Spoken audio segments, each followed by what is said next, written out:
거기에 들어가지 아니하고 다른 데로 들어가는 자는 절도며 강도요 들어가는 이에는 양의 목자.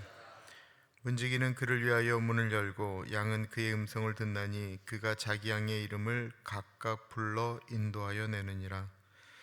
양을 다 내놓은 후에 앞서가면 양들이 그의 음성을 아는 고로 따라오되 타인의 음성을 알지 못하는 고로 타인을 따르지 아니하고 도리어 도망하느니라. 그래서 이 비유로 그들에게 말씀하셨으나 그들은 그가 하신 말씀이 무엇인지 알지 못하니라. 그러므로 예수께서 다시 이르시되 내가 진실로 진실로 너희에게 이르노니 나는 양의 문이라.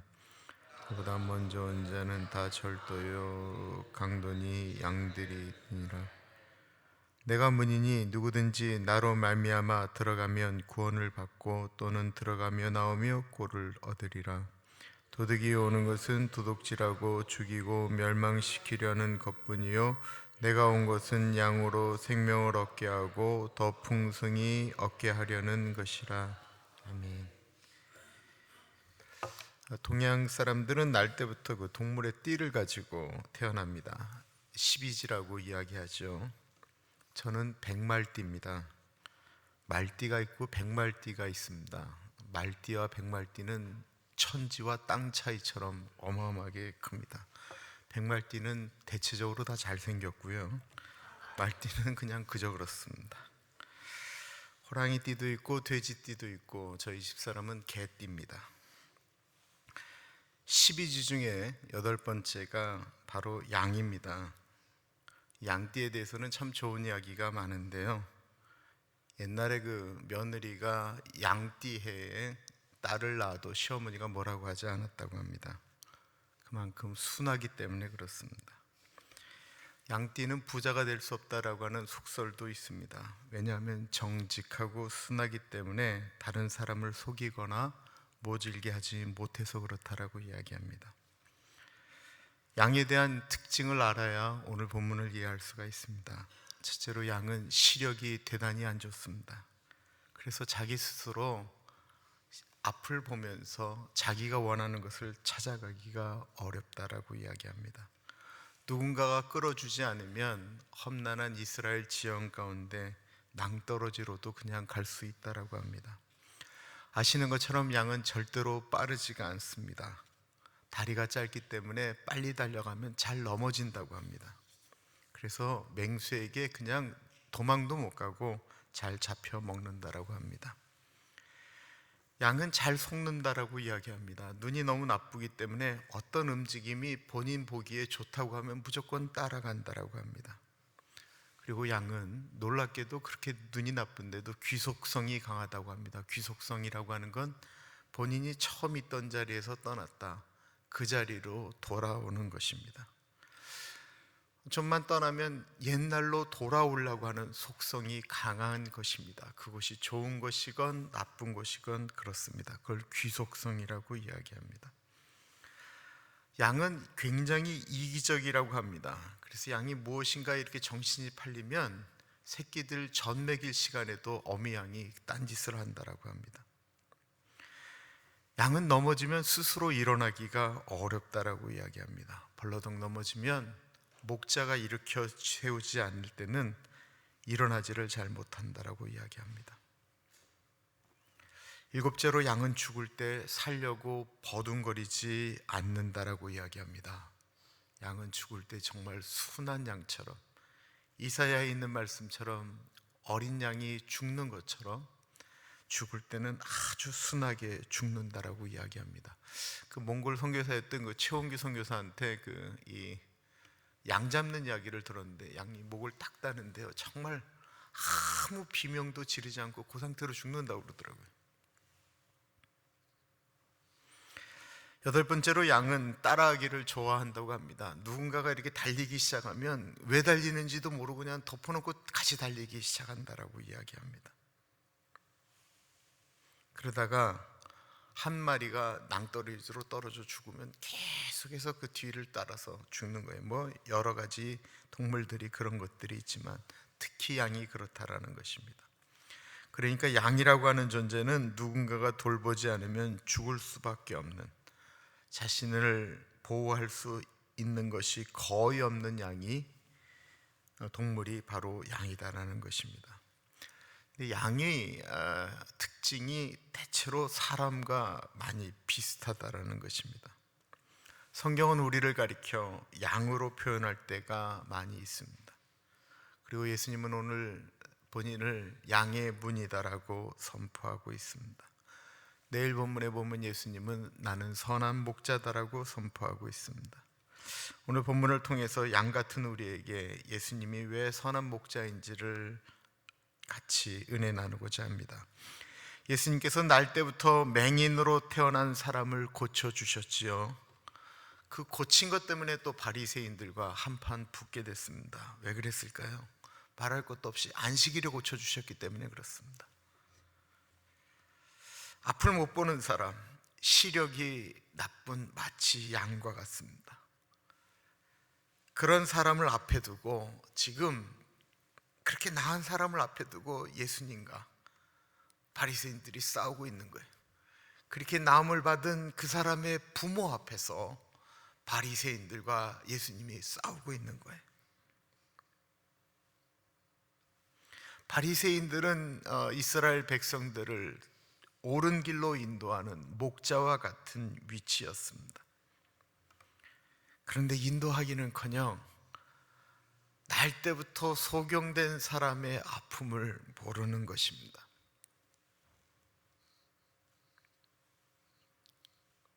그러면 예수님은 어떠실까요? 예수님은 우리를 아신다라는 것입니다. 3절 보겠습니다. 3절입니다. 같이 읽어보겠습니다. 시작. 문지기는 그를 위하여 문을 열고 양은 그의 음성을 듣나니 그가 자기 양의 이름을 각각 불러 인도하여 내느니라. 이스라엘은 양을 도시에서 키우지 않았습니다. 야생에서 키웠습니다. 야생에서 홀로 살 수 없는 양을 야생에서 키웠다라는 거예요. 그러니까 그 양들을 지키기 위해서 이렇게 우리를 쳤는데, 우리가 지금 생각하는 이렇게 가시줄로 쳐져 있는 우리가 아니고요, 돌로 쌓았대요. 돌로 쌓고, 그리고 그 위에 이렇게 늑대나 이런 것들이 뛰어 들어오지 못하도록 가시덩풀을 그 위에 올렸다라고 그러고, 그 우리를 만든 다음에 그로 들어갈 수 있는 문은 유일하게 하나를 만들었다라는 것입니다. 그리고 밤새도록 야생동물이 그 양 들어와서 양을 잡아먹지 못하도록 목자들이 지켰습니다. 그리고 아침이 되면 목자가 우리 문을 열고 양들을 불러냅니다.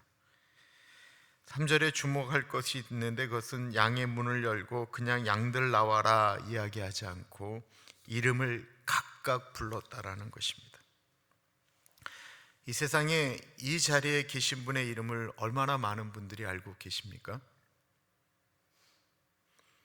제가 80 되신 권사님의 이름을 권사님이라 안 부르고 그 이름을 그냥 불렀습니다. 아무개 권사님이라고 하지 않고요, 아무개 씨라고 불렀어요. 김양자 권사님인데요, 얼마 전에 이제 남편 돌아가셨잖아요. 근데 그냥 괜히 아플 때 한번 웃자고 그렇게 부른 거예요. 권사님의 반응은 이래야 되잖아요. 목사님 저 놀리지 마세요 라고 이야기해야 되는데, 이분이 갑자기 그 이춘수의 꽃을 생각나게 하시도록 저한테 말씀하시는 거예요. 목사님 얼마 만에 제 이름을 불렀는지 모르겠어요. 들었는지 모르겠어요. 뒷얘기는 안 하셨지만 그렇게 잘생긴 남자가 부른 건 처음이에요 라고 말씀하셨을 거예요. 누가 내 이름을 부른다라고 하는 게 얼마나 감동적인 거예요. 그러나 우리는 어느 순간에 우리의 이름을 사람들이 잃어버려요. 우리는 유명한 사람들의 이름은 다 알아요. 나에게 도움이 될 만한 사람의 이름도 알아요. 도움이 될 만한 분의 이름을 함부로 부를 수 있습니까? 부를 수 없습니다. 그런데 쓸모없는 사람, 전혀 도움이 안 되는 사람은 우린 이름도 부르지 않아요. 그 인간, 그것, 저 쓰레기 이렇게 부릅니다. 또 별로 중요하진 사람, 아는 사람들의 이름은 오래되면 기억이 나지를 않습니다. 우리는 우리에게 필요한 사람들 이름만을 기억하고, 우리하고 전혀 상관이 없는 유명한 사람들, 젊은 사람들은 연예인들, 건강한 사람들, 힘 있는 사람들, 돈 있는 사람들, 잘생기고 이쁜 사람들의 이름을 잘 기억합니다. 그런데 선한 목자이신 예수님은 우리의 각각 이름을 부르신다라고 말씀하고 있습니다. 그것도 상태를 정확히 알고 계시면서 부르신다라는 것입니다. 남편 잘 만나 호강하는 현진아 나와라 그러면 현진이 양이 나오는 것입니다. 현진이는 제 집사람 이름인 거 다 아시죠? 삶에 지친 아무개야 나오라 하면 삶에 지친 아무개 양이 나오는 것입니다. 상처가 너무 커서 울 수도 없는, 견딜 수 없는 아무개야 나오라 하면 그 아무개 양이 나오는 것입니다. 지금은 너무나도 다리가 아파 제대로 걷지도 못하는 아무개 양아 나와라 하면 다리를 저는 양이 나오는 것입니다. 몸이 불편한 아무개야 나오라 하면 몸이 불편한 양이 나오는 것입니다. 울보 아무개야 나와라 그러면 울보 양이 나오는 것입니다. 아무도 기억하지 않지만 예수님은 아실 뿐만 아니라 우리의 상태를 정확히 하신다라는 것입니다. 사람들은 사람의 상태에 따라 저 사람은 멀리해야 될 사람, 저 사람은 상종하면 안 되는 사람, 저 사람은 친하게 지내야 될 사람 이렇게 말하지만 예수님은 그것과 상관없이 우리의 상태를 아시고 우리의 이름을 부르신다라는 것입니다. 여러분, 우리가 꼭 명심해야 될 것이 있습니다. 저는 우리 예수 믿는 사람들이 이 땅에 나가서 예수의 사람으로 살아야 된다라고 분명히 믿고 있습니다. 그러나 우리가 그렇게 살아야 되는 건 내 자신이지 교회에 오는 모든 사람들, 특별히 내가 바라보는 딴 사람이 그렇게 살아야 된다고 우리가 강요해서는 안 되는 거예요. 그 사람이 그런 성격인지도 알면서 예수님이 그 사람을 당신의 양으로 받아주셨기 때문에 그런 것입니다. 예수님은 우리를 부르실 때 우리의 있는 모습 그대로를 부르십니다. 상태가 안 좋으면 오늘부터 너는 나의 양이 아니다라고 말씀하시는 것이 아니고, 우리의 상태가 아무리 안 좋아도, 영적인 상태가 안 좋아도, 지치고 힘들어도, 다른 사람으로 인해 마음에 상처가 많다라고 하더라도, 지치고 늙어 더 이상 아무런 도움이 되지 않는다 할지라도, 예수님보다 이 세상을 더 사랑한 음란한 여인 고멜과 같을지라도, 세상을 사랑하여 집을 떠난 탕자와 같을지라도, 남들이 다 포기한 사람이라고 할지라도, 내 주변에 나를 이해하는 사람이 아무도 없다 할지라도 예수님은 우리의 이름을 아시고 우리를 부르십니다. 문은 안과 밖을 구분합니다. 문은 안전함과 방치함을 구분합니다. 문으로 들어가면 안정감을 느낄 때가 많이 있습니다. 어디를 가든지 문이 있습니다. 교회를 들어가려고 해도 문을 통과해야 합니다. 서양은 들어오는 것을 입구라고 하고요, 나가는 것을 출구라고 합니다. 근데 동양 문화는 그렇지 않습니다. 한국은 특별히 그 출입구를 입출구라고 얘기하죠. 출입구라고 하거든요. 그러니까 출구하고 입구를 구분하는 것이 아니고 출입구라고 이야기합니다. 이 양의 문은 들어가고 나가는 문이 똑같다라는 것입니다. 우리 한국 분들이 말하는 게 서양 사람들이 말하는 것보다 훨씬 더 성경적입니다. 예수님은 우리에게 구원의 문이십니다. 7절부터 보겠습니다. 그러므로 예수께서 다시 이르시되 내가 진실로 진실로 너에게 말하노니 나는 양의 문이라. 나보다 먼저 온 자는 다 절도요 강도니 양들이 듣지 아니하였느니라. 내가 문이니 누구든지 나로 말미암아 들어가면 구원을 받고 또는 들어가며 나오며 꼴을 얻느니라. 이스라엘은 밤이 되면 모든 양들이 들어가는 문으로 들여보냈습니다. 그 문으로 들어가면 그때부터 안전해집니다. 어느 날 늑대가 화려한 문을 만들어 놓고 양들을 부릅니다. 얘들아, 여기가 문이다. 이리로 들어와라. 그러니까 양들이 그리로 갑니다. 앞에서도 언급한 같이 양은 눈이 어둡기 때문에 잘 속습니다. 그 문을 가리켜 구원의 문이다라고 말을 하는 것입니다. 사단은 예수 외에도 구원이 있다라고 하는 종교 다원주의, 구원으로 들어가는 문은 여러 가지다라고 하는 것이 종교 다원주의입니다. 또한 인본주의, 인간이 사람의 중심이다라고 하는 것을 이야기하며 여기에도 구원이 있고 저기에도 구원이 있다라고 이야기합니다. 그런데 예수님이 말씀하십니다. 예수님이 나는 양의 문이다라고 말씀하시며 나보다 먼저 온 자는 다 절도요 강도니 양들이 듣지 아니한다라고 말했습니다. 예수님 외에는 천국으로 가는 구원의 문은 없다라고 말씀하셨습니다. 저의 이야기가 아닌 예수님이 직접 하신 말씀이다라는 것입니다. 제가 이 가나안 교회에 와서는 요즘 좀 늦게 와서 오는데 늘 교인이 먼저 와 있어요. 그런데 옛날 오렌지 연합교회에 있을 때는 늘 제가 교회 문을 열었어요. 교인들이 대체로 다 교회 키를 다 가지고 있었어요. 그리고 그 오렌지 연합교회는 24시간 교회 문을 열어놓자 그래서 어디든 한 문은 꼭 열어놨어요. 근데 그게 창문일 때도 있고 그런데 새벽에 급히 나오다가 키를 어디다 둔지 모르면 이제 스피어 키 들고 나오잖아요. 문제는 거기에 이제 그 교회 출구 문을 여는 그 키가 안 달려 있는 것입니다. 그러면 제가 거기에 이제 그라지 문을 열고 들어가서 쓰레기통을 올려놓고 그러면 사무실 제 방으로 들어가는 이 창문은 늘 이렇게 열 수가 있었어요.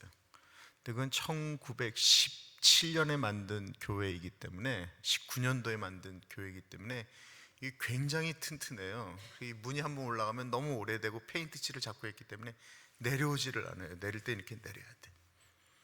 그래서 제가 쓰레기통 위에 올라서 이제 창문을 열고 들어가는데 그날따라 이 창문이 떨어진 거예요. 제 등을 치면서 제가 떨어지는데 이게 또 다리를 쳤어요. 여러분 아플 때는요 소리를 질러야 그 아픔을 좀 잊을 수가 있습니다. 소리를 지르고 싶은데 그 교회는 바로 주택가에 있었거든요. 그리고 그 시간은 새벽 4시에 내가 문 열고 들어갔으면 소리를 질렀을 텐데 창문으로 들어가니까 소리를 지를 수가 없는 거예요. 소리도 못 지르고 그냥 아파서 떼굴떼굴 걸었어요. 왜 그래요? 제가 정상적인 문으로 들어가지 않았기 때문에 그렇습니다.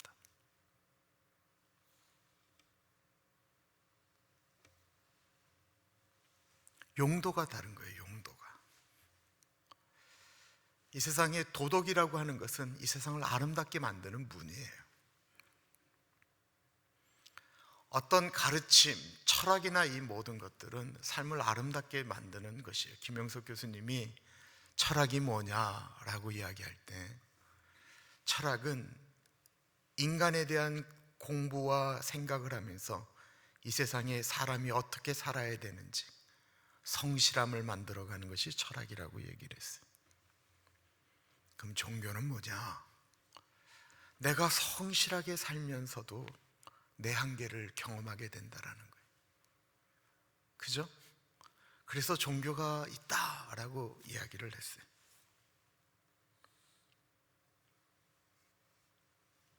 그분의 이야기로 끝이 나야 됩니다. 기독교를 가리켜 종교라고 이야기하기는 하늘 위에 올라가는 문이 하나인데 그걸 어떻게 종교라고 이야기하겠어요? 이 땅에 구원에 이르는 여러 가지 모습을 보여주는 문들이 있지만 영생으로 가는 구원의 문은 하나밖에 없다라고 분명히 말씀하고 있습니다. 다른 이로서는 구원을 얻을 수 없나니 천하인간의 구원을 얻을 만한 다른 이름을 우리에게 주신 적이 없다고 하셨습니다. 주 예수를 믿으라 그리하면 너와 내 집이 구원을 얻는다라고 말씀하셨습니다. 어디로 가든지 천국에만 가면 되지 않느냐라고 말합니다. 우리는 성경이 우리의 기준이니까 내가 곧 길이요 진리요 생명이니 나로 말미암지 않고는 아버지께로 갈 자가 없다라고 말씀하고 있습니다. 제가 김영석 교수님 참 좋아합니다. 예전부터 그분의 책을 좋아했습니다. 근데 이분이 이제 거의 100세가 되면서 책도 내시고 요즘 제일 바쁜 어른 중에 한 분인데 이분이 인터뷰한 내용이 있는데 이 끝부분에 이분이 인터뷰한 내용의 타이틀이 뭐냐면 다른 종교에는 구원이 없다라고 말하는 기독교는 폭력이다라고 한 것이 타이틀이었어요. 이 김영석 교수님은 무교회자주의세요. 한국의 유명한 그 무교회주의자가 누구였냐면 함석헌 선생님이 무교회주의자였고요.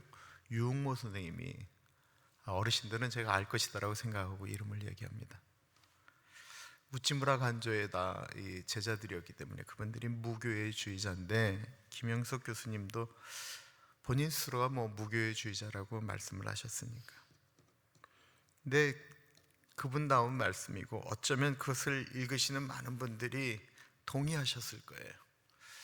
다른 종교에는 구원이 없는가? 저렇게 열심히 사는 분들에게 정말로 구원이 없는가?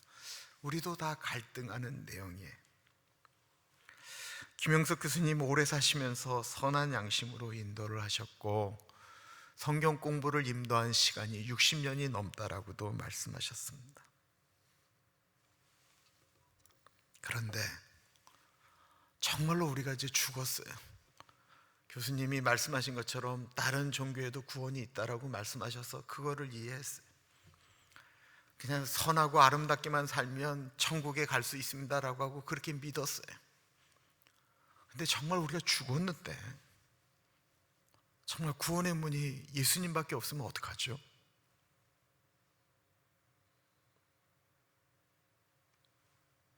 누가 책임질 거예요? 제가 여러분들에게 예수 외에도 구원이 있고 우리가 선하고 아름답게 살아야 됩니다. 그렇게 살면 구원 없습니다. 예수 믿는 사람들이 이렇게 살아야 될 뿐만 아니라 저 사람들보다 더 좋아야 됩니다. 그런데 그런 식으로 살면 안 됩니다. 그리고 우리가 예수 믿는 사람들이 예수 안 믿는 사람들에게 구원이 없다라고 그렇게 막 얘기하면 안 됩니다. 그들이 구원이 있을 수 있습니다 라고 멋지게 이야기를 해서 제가 더 인기를 끌 수도 있다라고 생각되어집니다. 그런데 죽은 다음에 정말로 예수 외에 구원이 없으면 어떡하죠?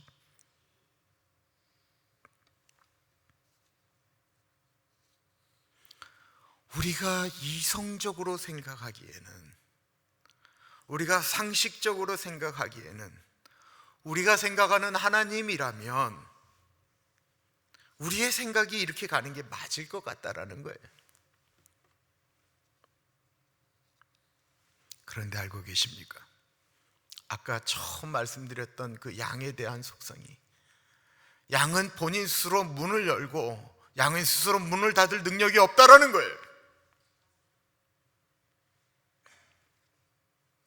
누군가가 문을 열어주어야 된다라는 것입니다.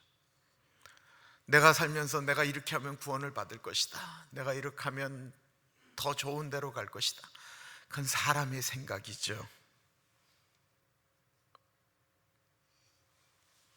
살아가면서 내 힘으로 안 되는 것들을 우리는 수도 없이 경험하게 되는데, 내 힘으로 안 되는 것 중에 가장 중요한 문제가 죽는 문제입니다. 저희 교인 중에 늘 기도 제목이 늘 80전에 죽게 해주세요가 기도 제목으로 늘 넘버원으로 쓰시는 분이 계세요. 5년이 넘도록 늘 그 기도 제목이 넘버원이에요. 목사님, 오래 살지 않게 기도해 주세요. 건강할 때 죽게 해주세요. 네, 그거 갖고 제가 이제 뭐라고 말씀드렸더니만 올해는 기도 제목을 바꿨어요. 넘버원이 제 마음 바뀌지 않았어요, 목사님. 이거예요. 네, 그게 내 마음대로 되냐고요. 그런데 참 좋은 거 있어요. 나는 그 전에 죽고 싶다라고 말씀하고 사셔서 그런지 몰라도 참 선하게 사세요. 참 선한 영향력을 미치며 사세요. 그러니까 본인이 내가 정말 우리 목사 기도하고 하나님이 내 기도 받으시면 내가 지금 상태도 죽을 수 있다라고 생각해서 그런지 몰라도 참 이렇게 삶이 예수 믿는 사람답게 사세요.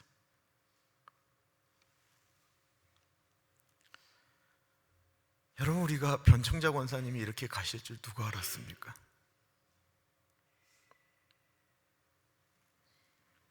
어느 분이 목사님, 제가 요즘 소화가 잘 안 돼요. 그러니까 저는 겁이 벌컥 나는 거예요. 그래서 빨리 병원에 가보세요 그랬더니만 이분이 뭐라는 줄 아세요? 목사님, 겁이 나서 못 가겠어요. 그분만의 문제입니까? 죽을 때 깨끗하게 죽고 싶다, 치매에 걸리지 않고 죽고 싶다, 자식들에게 짐되지 않게 죽고 싶다. 그건 우리의 소원입니다. 그런데요, 치매 걸려 사는 것도, 자식들에게 짐이 되지 않게 살고 싶은 것도, 깨끗하게 죽고 싶은데 좀 이렇게 그냥 누워서 자기가 스스로 대소변 처리 못하는 그 시간도, 영혼이라고 하는 시간 앞에는 그 다 잠깐이에요. 그리고 그 다음에는 영혼이라는 시간이 열린다라는 것입니다. 그때 우리는 그 문을 통과해야 합니다. 누구도 다 통과해야 되는 문입니다. 그 문은 내 삶의 흔적과 같습니다.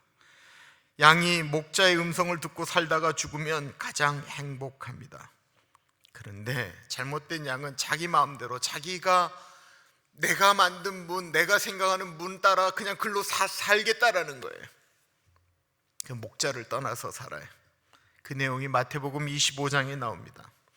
열심히 목자를 따라서 이 땅 가운데 예수님의 제자로 살았던 사람들을 가리켜 슬기로운 처녀라고 이야기하고요, 자기 마음대로 자기의 인생을 생각하면서 이래도 구원이 있을 거라고 생각했던 그 여인들을 가리켜 미련한 처녀들이라고 이야기합니다. 자신의 죽음이 멀 것이다라고 생각을 하고 신랑이신 예수님을 만나는 일이 먼 날이라고 생각하면서 자기 마음대로 살아가는 거예요. 마태복음 25장을 현대인의 성경으로 읽어보겠습니다. 그때 하늘나라는 등불을 들고 신랑을 맞이하러 나간 10명의 처녀와 같을 것이다. 그 가운데 5명은 어리석었고 5명은 슬기로웠다.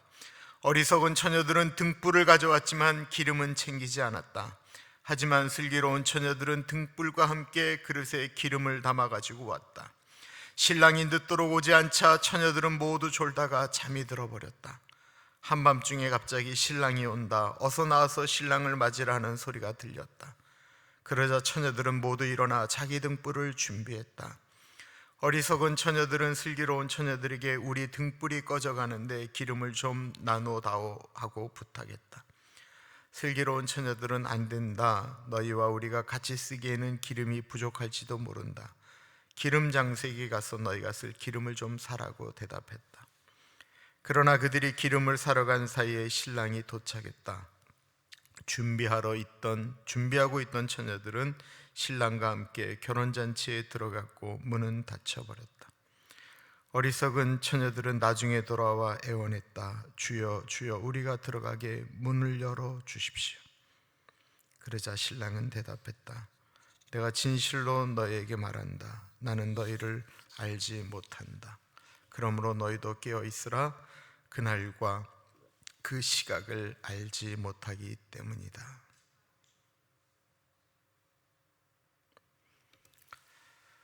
여러분, 우리가 병든 다음에 예수 사람으로 살겠다라고 하면 이미 늦습니다.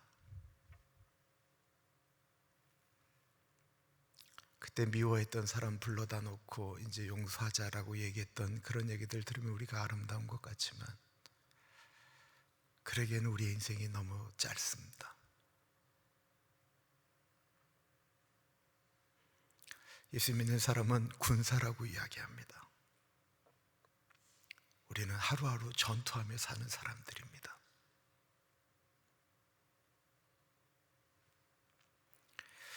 시편 23편 여호와는 나의 목자시니, 이스라엘 민족에게 예수님께서 말씀하셨던 양의 이야기, 목자 이야기는 참 익숙한 이야기입니다. 여호와는 나의 목자시니 내게 부족함이 없으리로다 라고 이야기하는 거기에 어릴 때는 여호와는 나의 목자시니 그가 나를 푸른 초장에 누이시며 쉴만한 물가로 인도하시는다는 부분이 훨씬 좋았는데요, 나이를 조금씩 먹으면서 내가 사망의 음침한 골짜기를 다닐지라도 라고 하는 표현이 너무 좋습니다. 이 얘기는 뭐냐면 우리의 인생에 사망의 음침한 골짜기와 같은 길을 가는 일이 꼭 있다라는 것입니다. 쉴만한 물가만 있는 것이 아니고 우리가 사망의 음침한 골짜기로 들어가는 길이 꼭 있다라는 거예요. 이 얘기에 다 동의하시잖아요.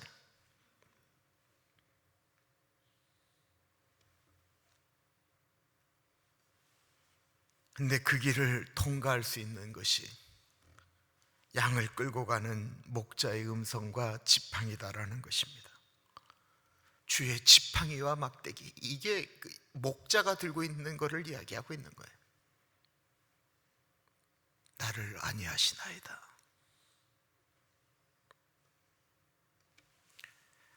우리의 삶의 시간이 얼마나 될지, 우리가 죽은 다음의 세계에 대해서, 영혼에 대해서, 영혼으로 들어가는 문에 대해서 예수님이 말씀하고 계십니다. 문 대신 예수님을 따라서 나갔다 들어갔다 나갔다 들어갔다 하면 살아서도 복되고 죽어서도 복됩니다. 예수님 따라가면 예수님은 우리를 가장 잘 아시는 분이시기 때문에 우리에게 가장 좋은 길로 인도하십니다. 기도하겠습니다. 예수님이 나에게, 우리에게 주시는 말씀, 그 말씀 따라 살아가는 인생 되게 하여 주십시오. 딴 길로 가지 않게 하여 주십시오.